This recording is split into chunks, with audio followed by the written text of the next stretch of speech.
황교안 총리 후보자 이대로 임명 동의 절차 밟아서는 안 됩니다.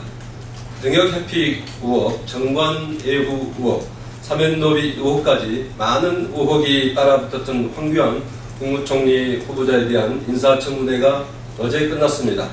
물론 인사청문회를 통해 분명하게 밝혀진 의혹은 없었습니다. 자료 늑장 제출과 후보자의 회피성 답변에 제대로 된 검증이 이루어지지 않았습니다. 무엇 하나 해소된 의혹이 없었습니다. 황교안 후보자는 자료 제출을 거부하는 등 의혹 해소를 위한 노력은 조금도 보이지 않고 오로지 의혹 회피에만 골몰했습니다. 자신의 의혹에 대해 제대로 된 해명과 자료조차 내놓지 못하는 후보자가 과연 국민을 섬길 자격이 있는지 반문하지 않을 수 없습니다. 황교안 후보자에 따라붙은 의혹은 여전히 현재 진행형입니다. 따라서 검증되지 않는 후보자에 대해서 임명 동의 절차를 진행하는 것은 국회의 책무를 저버리는 일입니다.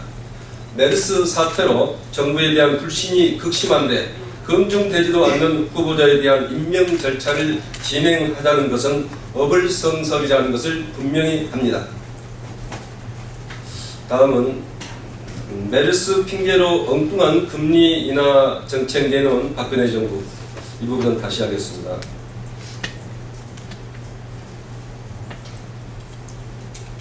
메르스 핑계로 실효성 없는 금리 인하 정책 내놓은 박근혜 정부에 대해서 논평을 하겠습니다. 한국은행이 기준금리를 연 1.75%에서 1.5%로 또다시 추가 인하를 했습니다. 지난 3월 금리 인하 정책으로 사상 초유의 1%대 기준금리 시대를 만들어 우려를 낳은 지 3개월 만입니다. 박근혜 정부의 반복적인 금리 인하 정책은 이미 실효성 논란이 제기된 바 있고 효과가 없음이 확인되었습니다.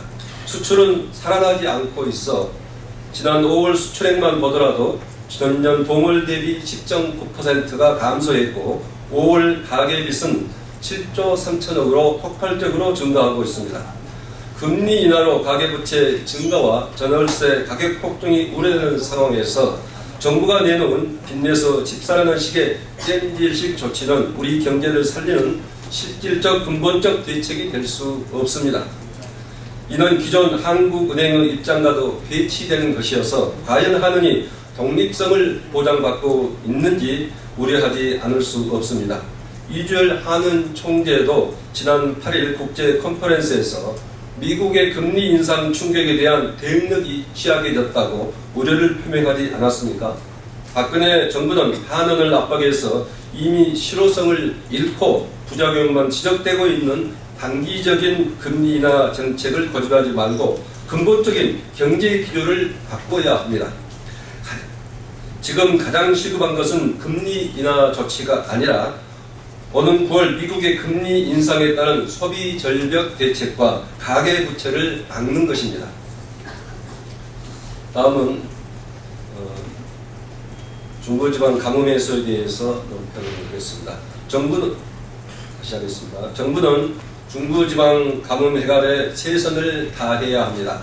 중부지방과 강원 동부가 극심한 가뭄에 시달리고 있습니다. 소양강댐, 충주댐도 역대 최저 수위에 근접했다고 합니다. 논바닥이 갈라질 정도라고 하니 농민들의 농사에 끼칠 피해를 우려하지 않을 수 없습니다.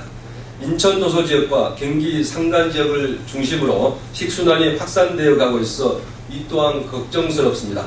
다행히 오늘 전국적으로 비가 온다고 합니다만 가뭄 해결에 이 비가 큰 이 부분은 다시 하겠습니다. 다행히 오늘 전국적으로 비가 온다고 하니 가뭄 해결에 이 비가 큰 도움이 되길 기대합니다.